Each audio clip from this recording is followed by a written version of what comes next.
بسم اللہ الرحمن الرحیم۔ السلام علیکم۔ پروگرام علم و حکمت میں خوش آمدید۔ میں ہوں محمد حسن الیاس۔ ناظرین کرام، دین ابراہیمی کی وہ روایت جو عملی طور پر انبیاء کی تہذیب میں جاری کر دی گئی ہے، اسے سنت سے تعبیر کیا جاتا ہے۔ اس سنت کو اخذ کیسے کیا جائے گا، ہم بہت تفصیل سے غامدی صاحب سے جاننے کی کوشش کر رہے تھے کہ وہ کیا اصول ہیں، وہ کیا پرنسپل ہیں جن کے ذریعے ہم سنت کی تعین کریں گے۔ ہم نے 3 اصولوں پر بہت تفصیل سے بات کی اور غامدی صاحب نے یہ بتایا کہ سنت کسی چیز کو قرار دینے کے لیے سب سے پہلے ضروری ہے کہ وہ چیز اپنی نوعیت کے اعتبار سے دین ہو۔ اس کے بعد ہم نے یہ سمجھا تھا کہ سنت ہمیشہ عملی چیزیں ہوں گی، اور تیسری چیز یہ کہ وہ چیزیں جن کی ابتدا قرآن مجید سے ہوئی ہے انہیں بھی سنت قرار نہیں دیا جا سکتا۔ اس تیسرے اصول پہ بہت سارے سوالات اور اشکالات ہیں، انہی کو لے کر ہم غامدی صاحب کی خدمت میں حاضر ہیں، اور مزید سنت کے کیا کیا اصول ہیں یہ سب جانیں گے۔ ہمارے ساتھ تشریف رکھتے ہیں حزب سابق جناب جاوید احمد غامدی صاحب۔ السلام علیکم غامدی صاحب۔ وعلیکم السلام۔ ہم سب سنت کی تعین کے اصول پر آپ سے گفتگو کا سلسلہ جاری تھا۔ تیسرا اصول آپ نے بتایا تھا کہ وہ عملی دینی احکام جن کی ابتدا قرآن مجید سے ہوئی ہے انہیں بھی سنت قرار نہیں دیا جا سکتا۔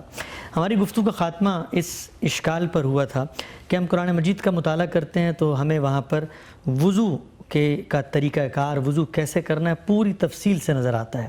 بظاہر یہ لگتا ہے کہ قرآن مجید وضو کا طریقہ بیان کر رہا ہے، لیکن آپ نے اس کا شمار سنت میں کیا ہے، اس کی کیا وجہ ہے؟ قرآن مجید کو جب آپ پڑھتے ہیں تو اس میں سب سے اہم چیز یہ ہوتی ہے کہ آپ یہ دیکھیں کہ متکلم بات کس پس منظر میں کر رہا ہے۔ میں اس کی ایک مثال دوں گا آپ کو۔ یہ آپ جانتے ہیں کہ رشتوں کی حرمت قدیم انبیاء سے اسی طرح چلی آ رہی ہے، یعنی جن رشتوں کے ساتھ اللہ تعالیٰ نے نکاح کو حرام قرار دیا ہے ان کی پوری فہرست آپ کو قرآن مجید میں ملے گی۔ ٹھیک، یہ فہرست کیوں دہرا دی گئی جبکہ یہ پہلے سے موجود تھی؟ سب لوگ اس سے واقف تھے، عربوں کے ہاں بھی کوئی بہام نہیں تھا۔ اللہ تعالیٰ نے ایک حکم کی وضاحت کی، اور وہ حکم یہ تھا کہ اگر کسی شخص نے کسی خاتون سے شادی کی ہے، اگرچہ وہ تمہاری ماں اس طرح نہیں ہے کہ تم اس کے پیٹ سے پیدا ہوئے ہو، لیکن اس کے ساتھ بھی نکاح حرام ہے۔ ٹھیک، اس بات کو جب بیان کیا تو اپنے اسلوب کے مطابق پورے کے پورے رشتوں کی فہرست دوبارہ بیان کر دی۔ اچھا، یہی صورتحال وضو میں بھی ہے۔ اصل میں مسئلہ یہ زیر بحث تھا کہ وضو میں کیا اگر کوئی مشکل پیش آ جاتی ہے، پانی میسر نہیں ہے، بیماری ہے، تو کوئی دوسرا طریقہ اختیار کیا جا سکتا ہے طہارت کے لیے؟ یعنی اس میں کیا کوئی رعایت ہے؟ اللہ تعالیٰ وہ بیان کر رہے ہیں۔ اس کو بیان کرنے سے پہلے جس طرح وہاں اصل حکم کے ساتھ پوری فہرست بیان ہو گئی ہے، اسی طرح یہاں تمہید میں وضو کو دہرا دیا ہے۔ اچھا، ورنہ آپ خود سوچیں کہ یہ حکم سورہ مائدہ میں بیان ہوا ہے، تو کیا اس سے پہلے مسلمان بے وضو نماز پڑھتے تھے؟ وضو ایک سنت کے طور پر جاری تھا۔ خود وضو کا لفظ بتا رہا ہے عربی زبان میں کہ لوگ اس سے پوری طرح آشنا ہیں، واقف ہیں۔ پہلے دن سے وضو کے ساتھ، طہارت کے ساتھ نماز پڑھی جا رہی ہے۔ یہ اس کے لازمی آداب میں شامل ہے، یعنی ایسا نہیں ہے کہ بعد میں یہ شرائط میں شامل ہوا۔ تو جس وقت تیمم کا حکم بیان کرنے کا موقع ہوا تو اس کو دہرا دیا ہے، اور اس کو بھی اس تفصیل کے ساتھ نہیں دہرایا، بلکہ صرف یہ بتایا ہے کہ یہ اعضاء ہیں اور ان کی ترتیب یہ رہنی چاہیے۔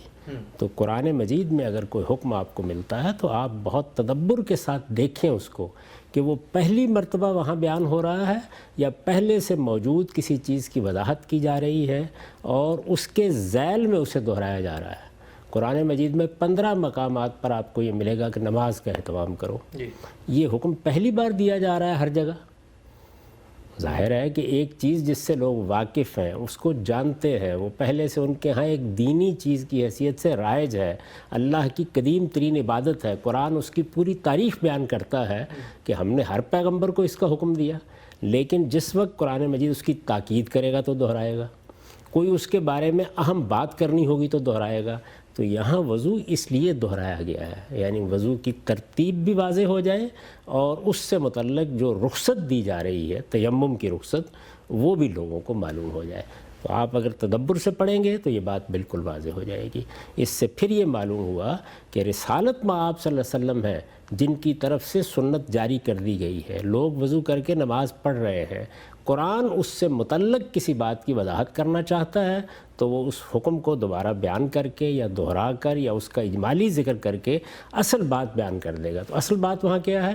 تیمم اور رخصت کے احکام۔ ٹھیک ہے ہم صاحب، وضو کے بارے میں تو آپ نے جو وضاحت کی سمجھ میں آتی ہے کہ وضو کو قرآن مجید انیشیٹ نہیں کر رہا، بلکہ ایک موقع کلام پیدا ہو گیا کہ جہاں پر اب آپ نے بات اٹھانی ہے تو وہ جو وضو کی روایت موجود ہے اس کی ترتیب یا اس کی تاکید کے ضمن میں یہ بات زیر بحث ہے۔ لیکن سوال یہ ہے کہ وضو کا معاملہ تو یہاں تک ہے، جہاں تک طلاق کا معاملہ ہے ہم قرآن مجید میں پڑھتے ہیں، بلکہ ایک سورہ ہے، پھر سورہ بقرہ کے اندر تفصیل سے پورا پروسیجر طلاق کا بیان کیا گیا ہے، اور اس کے اندر جو کچھ ایکسیپشنل صورتحال ہوتی ہے اس کا جواب دیا گیا ہے، کچھ جو سوالات ذہنوں میں پیدا ہو سکتے ہیں ان کو موضوع بحث بنایا گیا ہے۔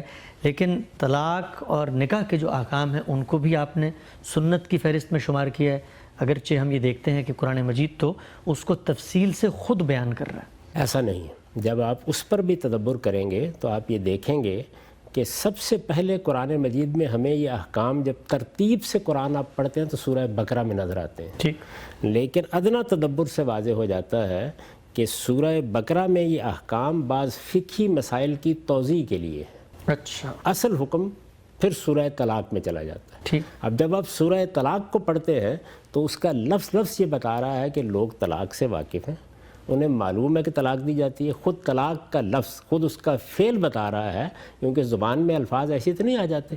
اچھا پھر دیکھیے کہ اس میں جب حکم دیا گیا ہے تو اذا طلقتم النساء فطلقوهن لعدتهن، تو اب یہ دیکھیے کہ وہاں عدت بطور ایک اصطلاح کے بیان ہو رہا ہے۔ ٹھیک، تو لوگ عدت سے واقف ہیں، طلاق سے واقف ہیں، قرآن مجید نے اس کی پوری توضیح کر دی ہے تاکہ ایک ایسی چیز جو لوگوں میں اگرچہ رائج ہے وہ اس سے واقف ہیں۔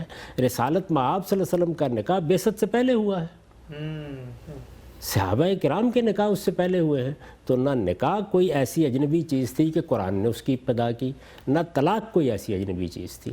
تو جس وقت آپ تاریخ کا مطالعہ کرتے ہیں تو یہ بالکل واضح ہو جاتا ہے کہ عربوں کے ہاں نکاح طلاق کے یہی ضابطے تھے۔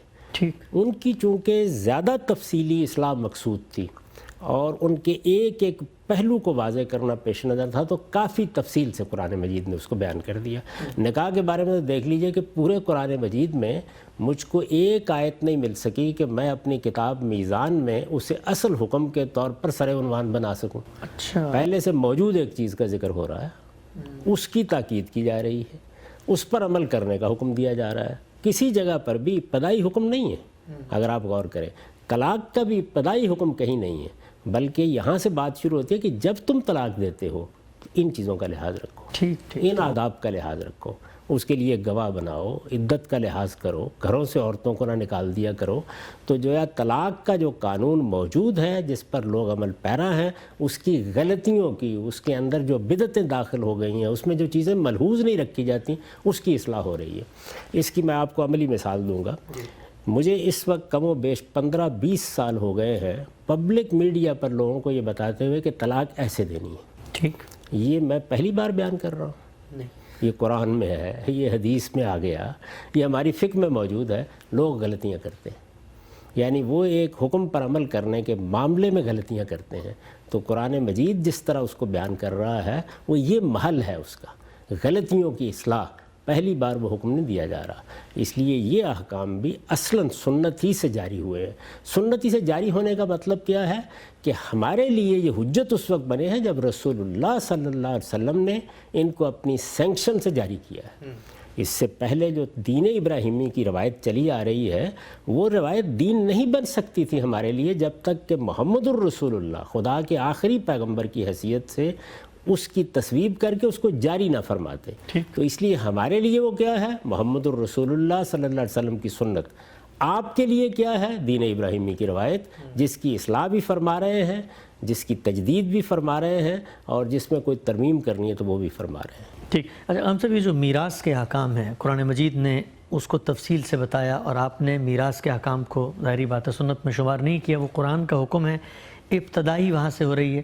سوال میرا آپ سے یہ ہے کہ دین کی اگر اصولی ہدایت ہمیشہ سے ایک ہی تھی تو میراث کا حکم دین ابراہیمی کی روایت میں پہلے سے پھر موجود کیوں نہیں تھا؟ قرآن مجید کو انیشیٹ کر کے نیا حکم دینے کی کیا ضرورت ہے؟ یہ صاف معلوم ہوتا ہے کہ جو بھی پیچھے کوئی روایت چلی آ رہی تھی وہ بڑی حد تک ختم ہو چکی تھی۔ اچھا، تو قرآن مجید نے اسی لیے پہلے یہ ہدایت فرمائی کہ جو تمہارا عرف ہے، جو کچھ بھی چلا آ رہا ہے، پہلے تو تم اس کی خلاف ورزی کرتے ہو، اس کی پابندی شروع کرو، ٹھیک، اور اس کے بعد پھر اللہ تعالیٰ نے تفصیل سے احکام دے دیے۔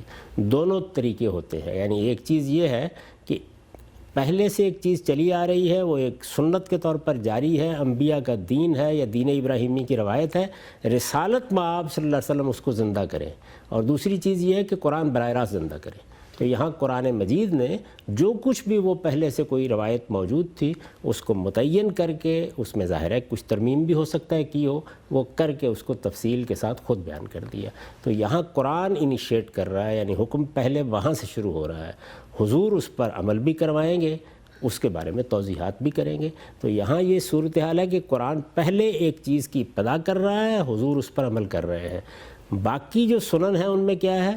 حضور اس کی ابتدا کر رہے ہیں، رسالت مآب صلی اللہ علیہ وسلم سے شروع کر رہے ہیں، قرآن اس کا ذکر کر رہا ہے یا اس میں کوئی مزید تغیر، تبدیلی، کوئی اصلاح کر رہا ہے۔ ٹھیک، اگر ہم سب آگے بڑھتے ہیں، اس بحث کو مزید دیکھتے ہیں، آپ نے بیان کیا تھا کہ جو سزائیں ہیں، جو جرم مسلمان کریں گے ان کی کچھ سزائیں ہیں، قرآن مجید میں متعین سزائیں بیان ہوئی ہیں، مثلا چوری کی سزا ہے، زنا کی سزا ہے۔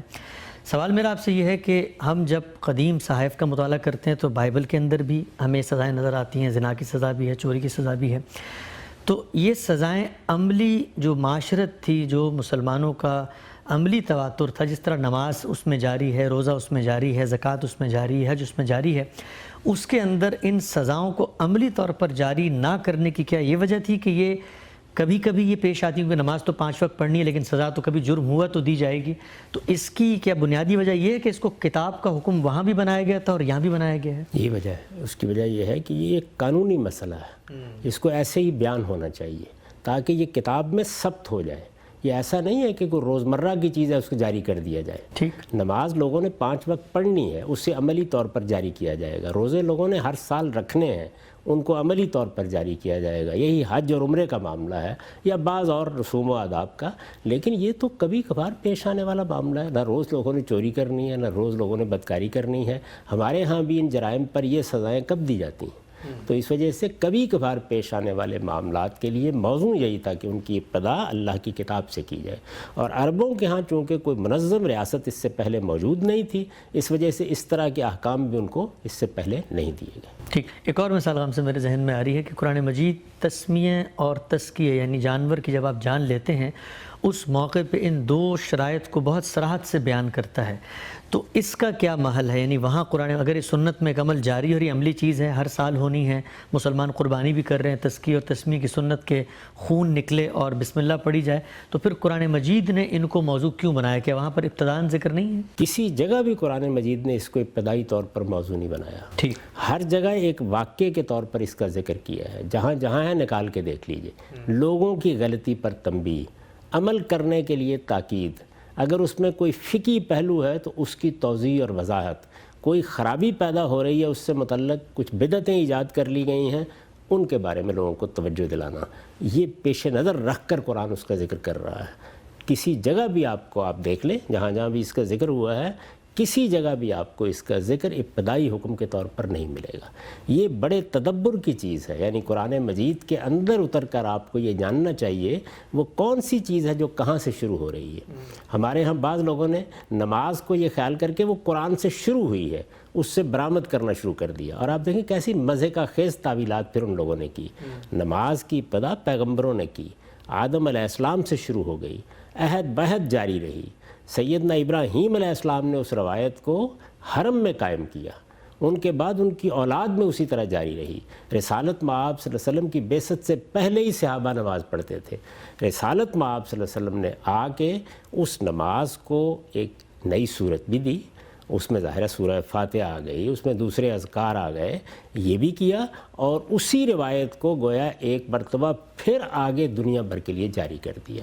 تو یہ دو بالکل الگ الگ معاملات ہیں، یعنی وہ چیزیں کہ جو روزمرہ ہماری زندگی سے متعلق ہوتی ہیں وہ اسی طرح جاری کی جاتی ہیں۔ ٹھیک ہے، ہم سب آگے بڑھتے ہیں کہ سنت کی تعین کے جو آپ نے اصول بیان کیے، ان میں جو چوتھا اصول ہے وہ یہ ہے کہ جو آپ نے لکھا اپنی کتاب میں کہ کسی چیز کو تطوعاً یعنی نفلاً ادا کرنے سے ایک جاری سنت ہے، آپ نے اس کو اگر دوبارہ ادا کیا ہے تو اس سے بھی وہ کوئی الگ مستقل سنت نہیں بن جاتی۔ مثلا نماز کی رکعتیں طے ہیں، وہ اگر آپ پڑھتے ہیں فرض نماز میں تو وہ سنت کے طریقے سے ہم تک پہنچی ہیں، لیکن اگر اس کو نفلاً ادا کرتے ہیں تو اب مثلا کوئی آدمی عشاء کے بعد کوئی 2 سنتیں پڑھنا چاہتا ہے، 2 رکعت نماز پڑھنا چاہتا ہے تو یہ الگ سنت نہیں ہوگی۔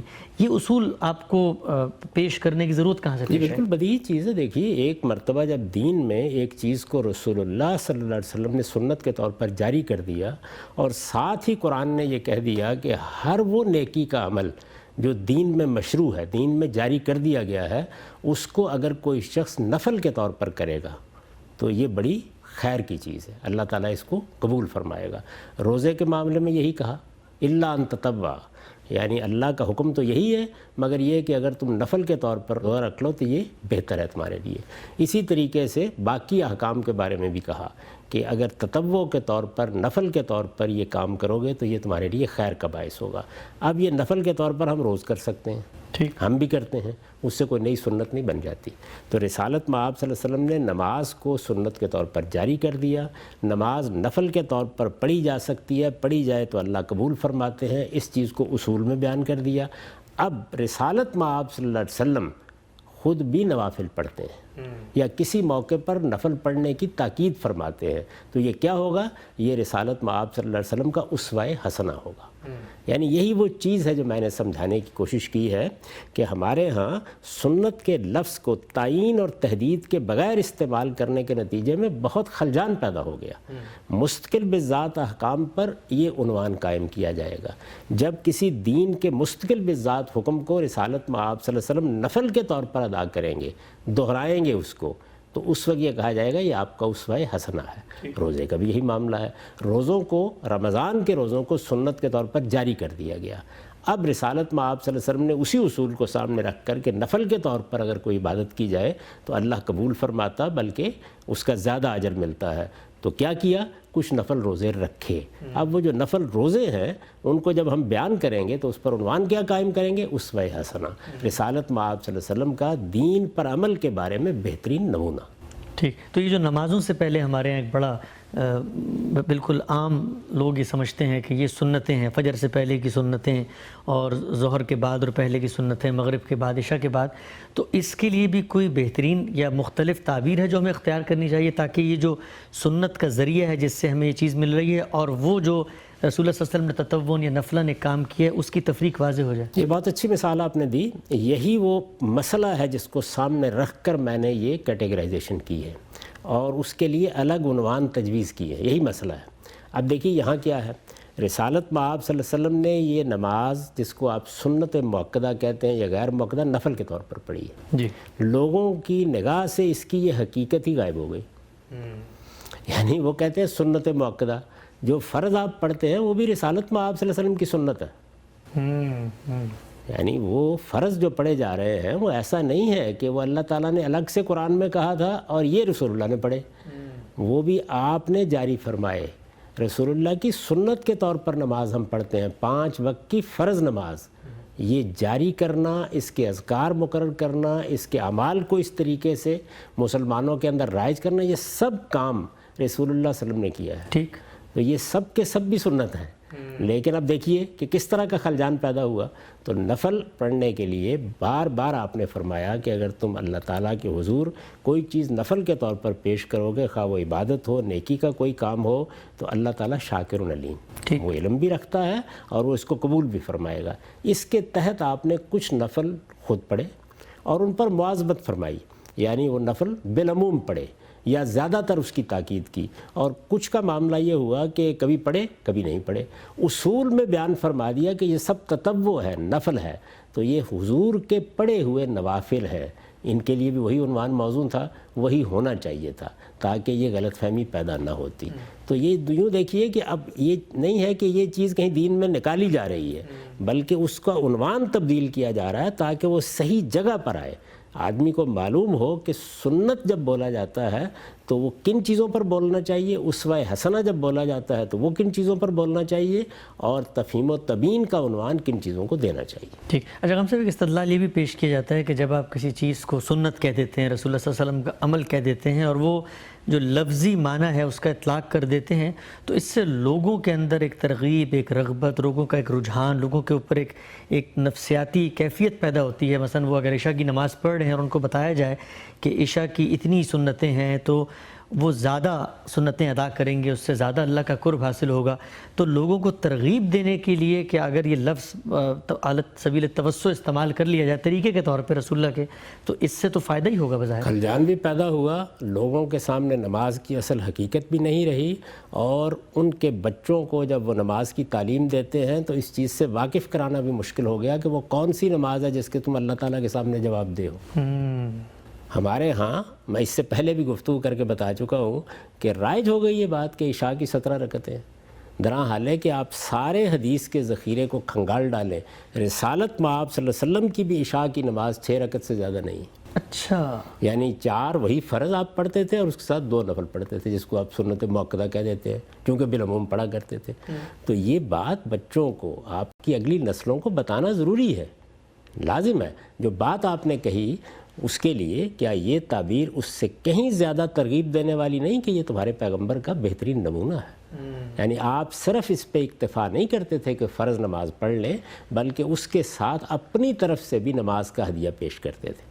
یعنی اللہ تعالیٰ نے جو نماز ہم پر لازم کی ہے، ہم اسی پر اکتفا کریں تو اللہ تعالیٰ سوال نہیں کریں گے، لیکن اگر اپنی طرف سے آگے بڑھ کر عبادت کریں تو یہ چیز اللہ تعالیٰ کے ساتھ ہمارے تعلق کی مضبوطی کا باعث بنے گی۔ اور اس میں اگر ہم یہ کہیں کہ یہ خدا کے آخری پیغمبر کا اسوہ حسنہ ہے، تو اس میں تو میرے نزدیک زیادہ ترغیب ہوگی۔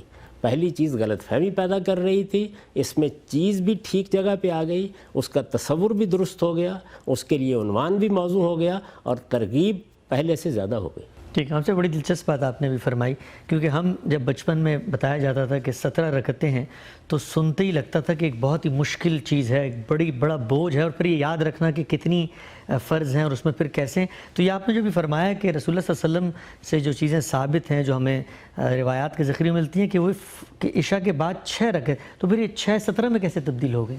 دیکھیے، یہ اس طرح سے تبدیل ہو گئیں کہ تہجد کی نماز رسالت میں آپ صلی اللہ علیہ وسلم پڑھا کرتے تھے، تہجد کی کم سے کم رکعتیں کتنی ہیں؟ 3۔ ٹھیک۔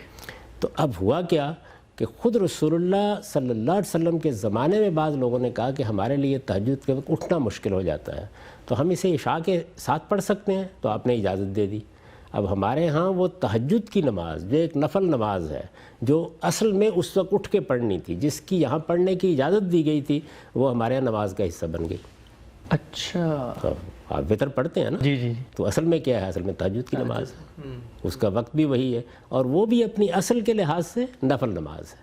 اللہ تعالیٰ نے اس کی حیثیت خود سورہ بنی اسرائیل میں، سورہ مزمل میں بیان کر دی ہے کہ وہ ایک نفل نماز ہے۔ اس کو دیکھ لیجئے۔ اچھا، اس کے بعد کیا ہے؟ اس کے بعد یہ ہے کہ کسی موقع پر رسول اللہ صلی اللہ علیہ وسلم نے کسی کو کوئی ترغیب دی ہے کہ آپ فلاں چیز بھی پڑھ لیں، یا اس موقع پر یہ بھی پڑھ لیں، اس کو بھی لوگ شامل کر دیتے ہیں، چلیے اور ثواب ملے گا اور اجر ملے گا۔ پھر اس میں آپ نے غور کیا ہوگا، یہ کہا جاتا ہے 2 نفل، پھر کہا جاتا ہے وطر کے بعد 2 نفل۔ پوچھا جائے کہ یہ 2 نفل کہاں سے آئے ہیں؟ کہتے ہیں کہ بھائی نفل پڑھنے کی اللہ نے تلقین کی ہے نا، تو ہم نے اس کو بھی نماز کا حصہ بنا دیا ہے۔ حضور نے تو نہیں پڑھے کبھی، اس لیے کہ وہ پڑھے ہوتے تو وہ بھی سنت بن گئے ہوتے، لوگوں نے اس کو وہی نام دیا ہوتا۔ تو اس طرح سے یہ 17 رکعتیں بن گئی ہیں۔ عشاء کی 4 رکعتیں ہیں جو آپ کو لازماً پڑھنی ہیں، پورے اہتمام سے پڑھنی ہیں، ان کے لیے جواب دہ ہیں۔ اگر کبھی غور کرنا ہو تو وہ جو ایک حدیث کے اندر ایک بدو کے ساتھ رسول اللہ کا مکالمہ ہے، اس کو دیکھیے۔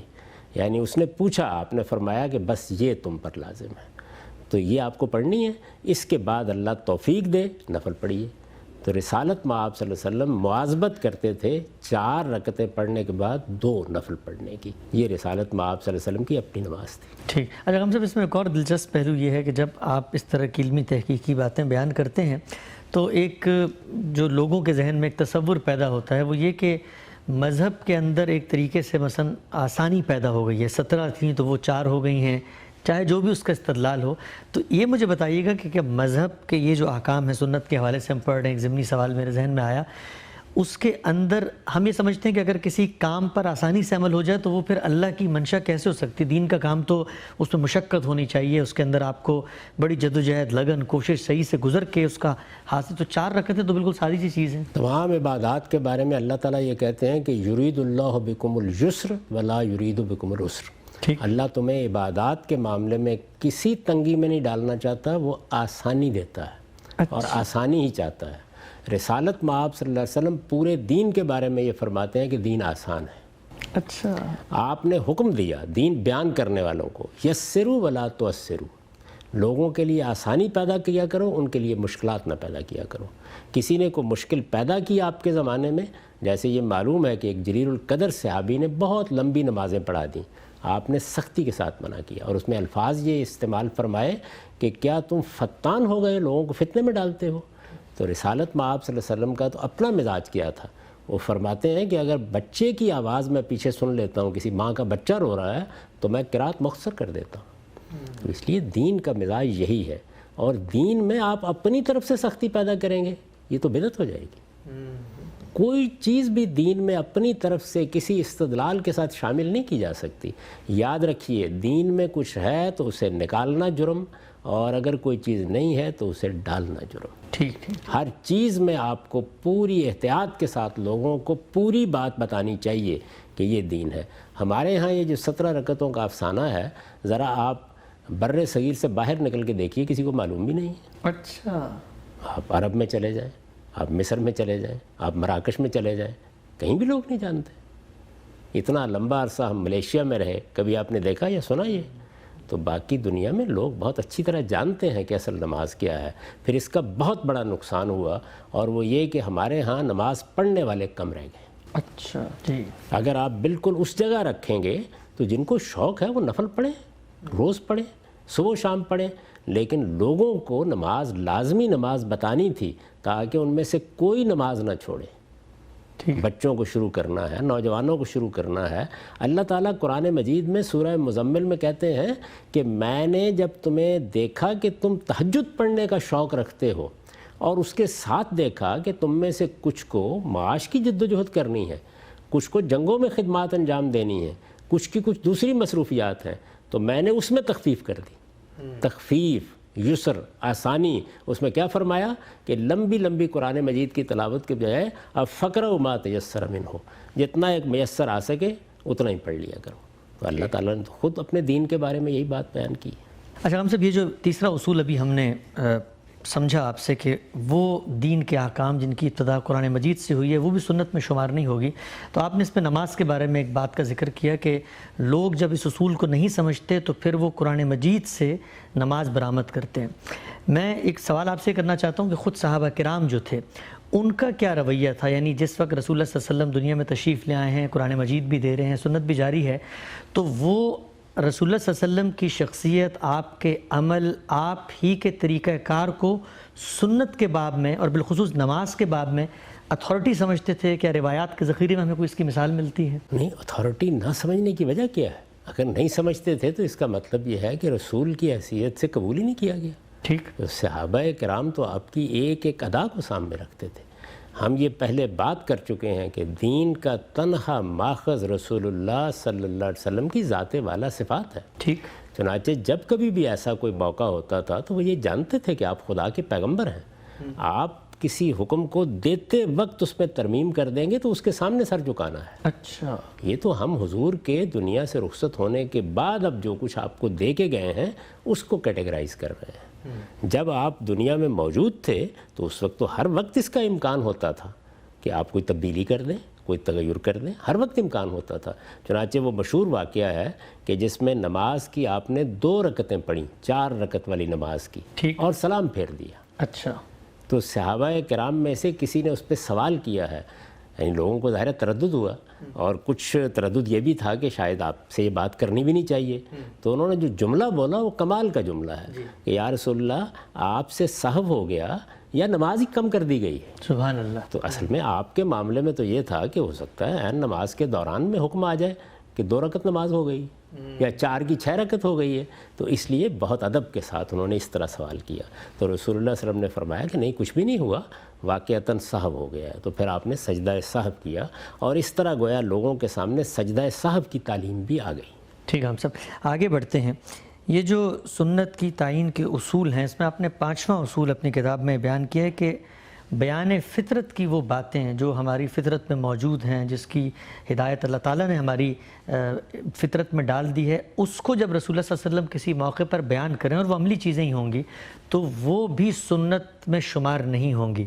تو میں جاننا ہی چاہتا ہوں کہ فطرت کے بارے میں ہم نے بہت تفصیل سے بات کی، فطرت کے اندر اللہ تعالیٰ نے خیر و شر کا شعور رکھا ہے، نیکی اور بدی کا شعور رکھا ہے، معروف منکر کا شعور رکھا ہے، طیب خبیث کا شعور رکھا ہے۔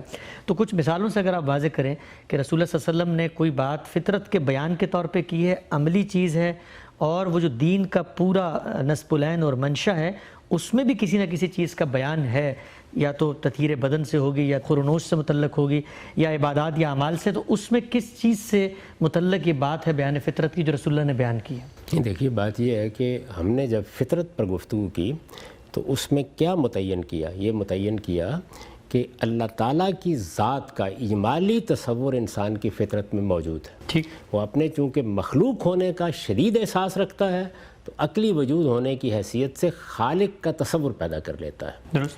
اب اللہ تعالیٰ کی ذات، اس کائنات کا خالق، رسالت میں آپ صلی اللہ علیہ وسلم بارہا اس کا ذکر کریں گے، آپ کو اللہ تعالیٰ کے وجود کی طرف توجہ دلائیں گے، اللہ کی مہربانیوں کی طرف توجہ دلائیں گے، تو یہ کوئی سنت قائم کی جا رہی ہے؟ یہ فطرت میں موجود ایک حقیقت کا اظہار کیا جا رہا ہے، یا اس کے بارے میں کوئی تعلیم دی جا رہی ہے۔ اسی طرح سے سچ بولنا، جھوٹ سے اجتناب کرنا، قرآن مجید نے اس کو بیان کیا ہے۔ اگر قرآن مجید میں آپ سورہ بنی اسرائیل کے احکام 10 نکالیں، وہ 10 احکام جو بیان کیے گئے ہیں، مثلا میں کہا گیا کہ تکبر نہ کرو، مثال کے طور پر اس میں یہ کہا گیا ہے کہ لا تقف ما لیس لک بہ علم، جس چیز کا علم نہ ہو اس کے درپے نہ ہو۔ ٹھیک، تو یہ ساری جتنے قرآن کے احکام ہیں یہ فطرت کا بیان ہے۔ فطرت کا بیان کا مطلب یہ ہے کہ وہ چیز جو انسان پہلے سے جانتے تھے، ایک حقیقت تھی، اس کی تاکید کی جا رہی ہے، ٹھیک، یا اس کو واضح کیا جا رہا ہے، یا اس کے بارے میں ہدایت دی جا رہی ہے۔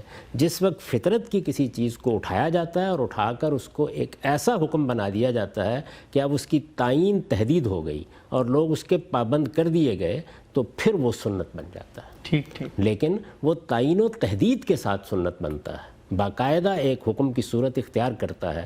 جب تک وہ اپنے اجمال میں رہتا ہے اس وقت تک فطرتی کا بیان ہوتا ہے۔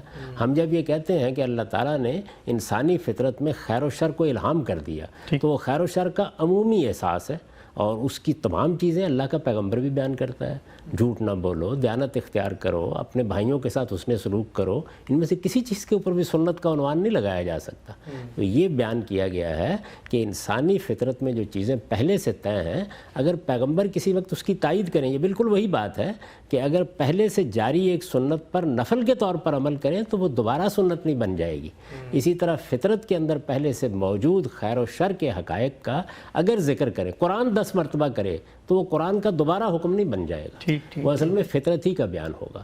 تو یہ فطرت کا بیان قرآن بھی کرتا ہے اور 10 جگہ پہ کرتا ہے، اسی طرح سے رسول اللہ بھی کرتے ہیں۔ ٹھیک، تو رسول اللہ صلی اللہ علیہ وسلم نے جس وقت مثلا یہ فرمایا کہ کچلی والے درندے اور چنگال والے پرندے نہ کھاؤ، یا بعض جانوروں کے بارے میں بتایا کہ ان کو کھانا جو ہے وہ درست نہیں ہے، تو یہ بھی اصل میں کوئی مستقل بذات دینی حکم نہیں دیا جا رہا، بلکہ وہ جو طیب و خبیث کا شعور انسان میں موجود ہے اس میں اطلاق کر کے بتایا جا رہا ہے، یعنی وہ شعور انسان میں موجود ہے اور اس کو قرآن مجید ایک حکم کے طور پر بیان کر رہا ہے، کہ خبائث نہیں کھانے اور طیبات یعنی ایک حکم کے طور پر بیان کر جگہ جگہ یہ واضح کر رہا ہے کہ تمہیں صرف حلال و طیب کھانا ہے، ٹھیک ٹھیک، طیب کھانا ہے، تو اس کی وضاحت فرمائیں گے یا اس کا اطلاق بیان کریں گے رسالت مآب صلی اللہ علیہ وسلم، تو وہ تفہیم تبیین کے ذیل میں آئے گا، بیان فطرت کے ذیل میں آئے گا، اسی جگہ اسے رکھا جائے گا ہمیشہ، کیونکہ وہ تو قرآن مجید نے خود اس کو اسی عنوان میں ڈال دیا ہے۔ تو اب اس کی حضور تاکید فرمائیں، کوئی فقیہ اس کو بیان کرے وہ ہر حال میں فطرتی کا بیان ہوگا، یا زیادہ سے زیادہ آپ یہ کہیں گے کہ قرآن نے جو بات بالاجمال کہی تھی اس کا اطلاق کر کے دکھایا جا رہا ہے۔ ہمارے ہاں اس وقت بہت سے فقہا ہیں جو اس بنیادی اصول کو سامنے رکھ کے خبائث ممنوع ہے، بہت سے جانوروں کے بارے میں آپ کو بتاتے ہیں جن کا کوئی ذکر کسی حدیث میں بھی نہیں ہوتا، اس کو مکروہ قرار دیں گے یا اس کو حرام قرار دیں گے، تو یہ وہ کیا کر رہے ہوتے ہیں؟ یہ اصل میں اسی اصول کا اطلاق کر رہے ہوتے ہیں، کوئی نئی سنت نہیں قائم کر رہے ہوتے۔ یعنی یہ فرق ہے جو بہت دقت نظر کے ساتھ سمجھنا چاہیے کہ کب کوئی نیا حکم بیان ہو گیا ہے، کب پہلے سے موجود کسی حکم کی تبیین، تشریح اور وضاحت ہو رہی ہے، کب فطرت کے اندر موجود کسی حقیقت کی طرف توجہ دلائی جا رہی ہے۔ 15 مرتبہ قرآن کہے گا تکبر نہ کرو، تو یہ کوئی نیا حکم نہیں بن جائے گا۔ یہ انسانی فطرت کے اندر جو شر کی چیزیں ہیں ان میں سے تکبر جیسی ایک انتہائی بڑی برائی کو قرآن مجید بیان کر رہا ہے۔ تو یہ بھی یہی کہیں گے کہ انسان میں خیر و شر کا جو شعور ہے یہ قرآن نے اس کو بیان کر کے اس کی تاکید فرمائی ہے۔ ٹھیک ہے، ہم سب آگے بڑھتے ہیں۔ یہ جو اگلا اصول آپ نے اپنی کتاب میزان میں لکھا ہے کہ بعض ایسے اعمال ہیں جو اپنی نوعیت کے اعتبار سے یقینی طور پہ دینی اعمال ہیں، لیکن رسول اللہ صلی اللہ علیہ وسلم جس وقت ان کو جاری فرما رہے ہیں تو وہ ان کو خود سنت کے طور پہ جاری نہیں فرما رہے۔ مثلا نماز کے بعض اذکار ہیں، صحابہ نے کچھ دعائیں آپ صلی اللہ علیہ وسلم کے سامنے پڑھی ہیں اور آپ نے اس میں تصحیح کی یا آپ نے رد و بدل کر کے ایک مختلف چیز بتا دی ہے، خود آپ ہی کے اذکار ہیں۔ تو اب یہ اعمال تو دینی بھی ہیں اور ان اعمال کو رسول اللہ صلی اللہ علیہ وسلم نماز جیسی عبادت میں پڑھ رہے ہیں شب و روز، تو پھر یہ سنت کے طور پہ جاری کیوں نہیں ہو رہے؟ نہیں، آپ نے جو لفظ جاری استعمال کیا وہ آپ نے کیا ہی نہیں ہے۔ یعنی میں نے پہلے عرض کیا کہ جب آپ جاری فرمائیں گے آپ کو پیچھے کھڑا ہونا چاہیے نا، یعنی آپ کسی چیز کو جاری فرما رہے ہیں تو پھر تو وہ سنت ہو گئی۔ ٹھیک ٹھیک۔ یہاں تو صورتحال یہ ہے کہ رسالت مآب صلی اللہ علیہ وسلم نے نماز میں کچھ چیزوں کو ذکر کے طور پر جاری کر دیا، کچھ چیزوں کو عمل کے طور پر جاری کر دیا، درست جاری کر دیا، اب وہ سنت ہو گئی۔ وہ کیا چیزیں ہیں؟ مثلا ہم نماز جب پڑھتے ہیں تو ہاتھ اٹھا کے شروع کرتے ہیں، قیام کرتے ہیں، ہم رکوع میں جاتے ہیں، ہم قومے کے لیے کھڑے ہوتے ہیں، ہم 2 سجدے کرتے ہیں، اس کے بعد تھوڑی دیر کے لیے بیٹھتے ہیں 2 رکعتوں کے درمیان میں۔ یہ جتنی چیزیں ہیں یہ وہ اعمال ہیں جو رسول اللہ صلی اللہ علیہ وسلم نے نماز میں سنت کے طور پر جاری کر دی۔ ٹھیک۔ اذکار میں دیکھ لیں، یعنی خفض و رفع پر اللہ اکبر کہتے ہیں، سمع اللہ لمن حمدہ کہتے ہیں، السلام علیکم کہہ کر ہم نماز ختم کر دیتے ہیں۔ یہ نماز کے اذکار ہیں جو آپ نے جاری فرما دیے، ہر جگہ انہی کے مطابق نماز پڑھی جاتی ہے۔ اسی طرح سورہ فاتحہ پڑھتے ہیں، سورہ فاتحہ کے بعد قرآن کا کوئی حصہ ملاتے ہیں۔ یہ وہ نماز ہے جو رسالت مآب صلی اللہ علیہ وسلم نے جاری فرمائی ہے۔ اب اس کے بعد آپ نے مزید کیا کہا کہ اب نماز کے اندر تم کوئی ذکر، کوئی مناجات، کوئی دعا کرنا چاہتے ہو کرو، ٹھیک، اس لیے کہ نماز یہی ہے۔ تو لوگوں کے اندر یہ تجسس پیدا ہوا کہ یہ جو اختیاری حصہ ہے، یعنی نماز جو لازمی طور پر جاری کر دی گئی وہ ہو گئی، اختیاری حصہ بہت خوبصورت چیز ہے یہ۔ اگر آپ دیکھیں کہ نماز کا ایک حصہ جاری کر دیا گیا، وہ دین کی حیثیت سے رائج ہو گیا، ایک حصے میں لوگوں کو اختیار دیا گیا، کیونکہ یہ دعا ہے، مناجات ہے، یعنی وہ تسبیح کیا پڑھیں گے، وہ رکوع میں کیا پڑھیں گے، وہ سجدے میں کیا پڑھیں گے، وہ قعدے میں کیا دعائیں کریں گے، یہ لوگوں پر چھوڑا گیا۔ اچھا، اس بات کو لوگ چونکہ نہیں سمجھتے تو اس وجہ سے کوئی اختلاف دیکھ کے بھی بعض اوقات کہتے ہیں نماز میں کیوں اختلاف ہو گیا۔ خود اللہ کے پیغمبر نے اس کے ایک حصے کو لوگوں پر چھوڑ دیا، تم اپنے شوق سے مناجات کرو، دعا کرو، تسبیح کرو، اور بار بار یہ فرما دیا۔ اب اصول بیان کر دیا، اس اصول کو بیان کیا تو میں نے عرض کیا کہ ایک طرف لوگوں کو یہ تجسس ہوا کہ جو اختیاری حصہ ہے، یعنی جو جاری نہیں کیا گیا، اختیاری حصہ ہے، اس میں حضور کیا کرتے ہیں۔ تو لوگوں نے کبھی آپ کی زبان سے کوئی چیز سن لی، کبھی پوچھ لی، اس کو بیان کرنا شروع کر دیا۔ دوسرے یہ کہ کسی موقع کے اوپر اپنے شوق سے کوئی کام کیا تو رسالت مآب صلی اللہ علیہ وسلم نے دیکھا کہ یہاں انہوں نے غلط طریقے سے یہ کام کر دیا، یعنی اختیاری حصے میں اختیار کو استعمال ٹھیک طرح سے نہیں کیا تو تصحیح فرما دی۔ مثال کے طور پر کسی آدمی کو دیکھا مسجد میں نماز پڑھ رہے ہیں اور التحیات کے لیے بیٹھے ہوئے ہیں، جس کو ہم التحیات کہتے ہیں، یہ اصل میں اس ذکر کی وجہ سے کہا جاتا ہے، یعنی آپ یہ کہیے قعدے پر بیٹھے ہوئے ہیں۔ جب ہم بیٹھ کے دعائیں کرتے ہیں اور کہہ رہے ہیں السلام علی اللہ، السلام علی اللہ، اللہ پر سلامتی ہو، اللہ پر سلامتی ہو، تو رسول اللہ صلی اللہ علیہ وسلم نے دیکھا، فرمایا کہ بھئی اللہ تعالیٰ تو خود سلامتی ہیں، یہ کیا کر رہے ہیں؟ تو انہوں نے اپنی محبت کا اظہار کیا کہ میں تو اصل میں بس سلام پیش کر رہا ہوں اللہ کی بارگاہ میں. تو آپ نے فرمایا میں تمہیں بتاتا ہوں سلام پیش کرنا ہو تو اس کا طریقہ یہ ہے. اچھا. تو آپ نے ایک دعا سکھا دی. ایسے ہی صحابہ کرام نے کسی موقع کو پوچھا کہ ہم آپ کو سلام پیش کیا کریں، اللہ تعالیٰ نے قرآن میں کہا ہے نا ہم دعائیں کرتے ہیں تو آپ کے لیے بھی کریں گے. تو یہ تو ہمیں کچھ معلوم ہو گیا، لیکن جو یہ درود کے لیے کہا ہے یا رحمت بھیجنے کے لیے، درود کا مطلب ہے رحمت بھیجنا، اس کا کیا طریقہ ہوگا؟ تو آپ خاموش رہے، ایک بار پوچھا، دو بار پوچھا، پھر آپ نے وہ جس کو آپ درود ابراہیمی کہتے ہیں وہ سکھا دیا لوگوں کو. تو یہ بات ہے جو اس عنوان کے تحت یا اس اصول کے تحت میں نے بیان کی ہے کہ وہ چیزیں جس کو رسالت مآب صلی اللہ علیہ وسلم نے خود جاری نہیں فرمایا، جاری فرمانے کے بعد تو سنت ہو گئی، جاری نہیں فرمایا بلکہ آپ نے اس کو لوگوں کے اختیار پر چھوڑا، اور اس میں ظاہر ہے یا اپنا اختیار کبھی استعمال فرمایا اور لوگوں کے علم میں آ گیا، یا لوگوں کی کسی خواہش پر آپ نے کسی چیز کی ہدایت کر دی. تو ان کے لیے بھی سنت کا عنوان نہیں ہوگا. حضور کا عمل اگر بیان کیا جائے گا تو اسوہ حسنہ. یہاں بھی دیکھیے وہی چیز ہے کہ کیا چیز سنت کے طور پر جاری کی گئی ہے وہ، اور کیا چیز اختیاری تھی اس کو الگ الگ رکھا جائے.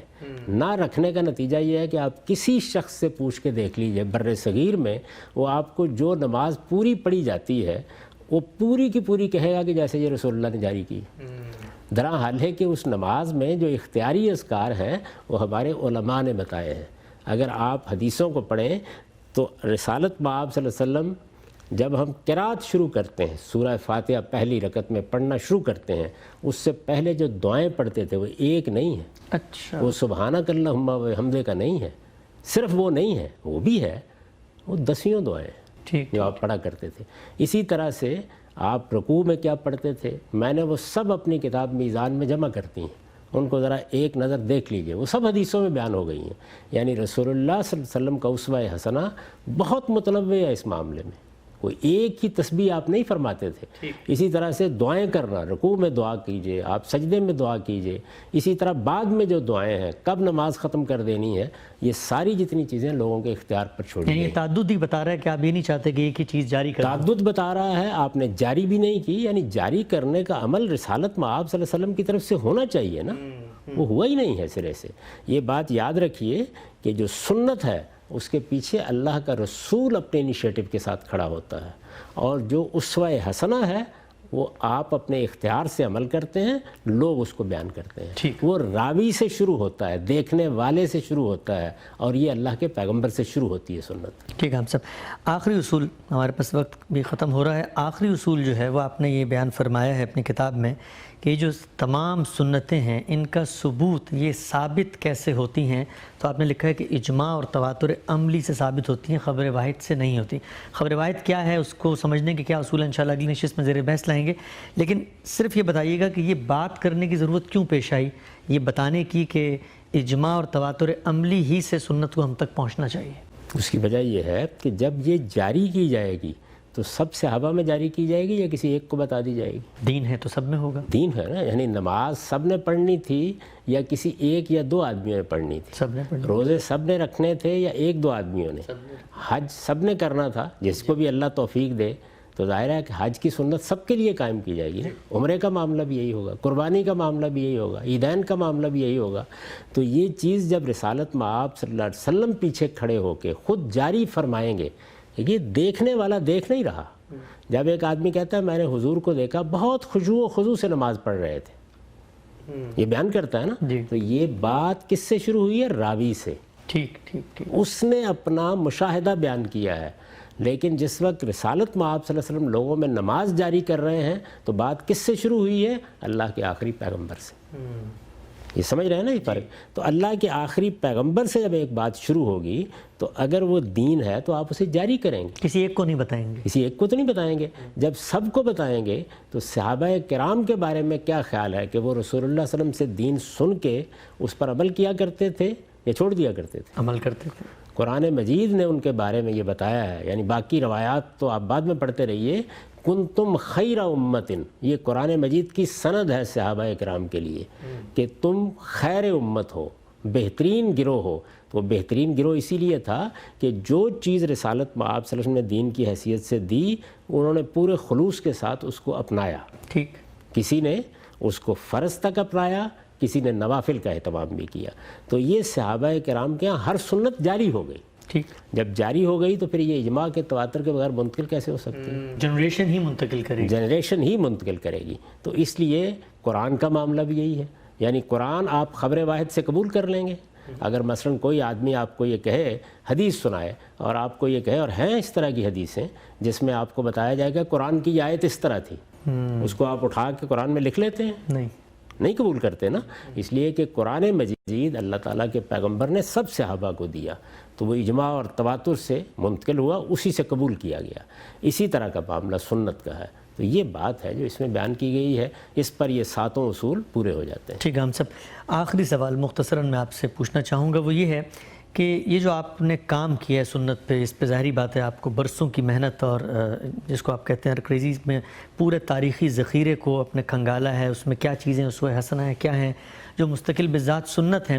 تو یہ جو کام ہے، اس کام کا جو تعارف ہے وہ لوگوں کو بالعموم ایسے ہی ہوتا ہے کہ شاید سنتوں کی تعداد کم ہو گئی ہے، یا رسول اللہ کی زندگی کا ایک بڑا حصہ جو ہے وہ شاید اب مسلمانوں کے لیے کوئی ریلیونٹ نہیں رہا۔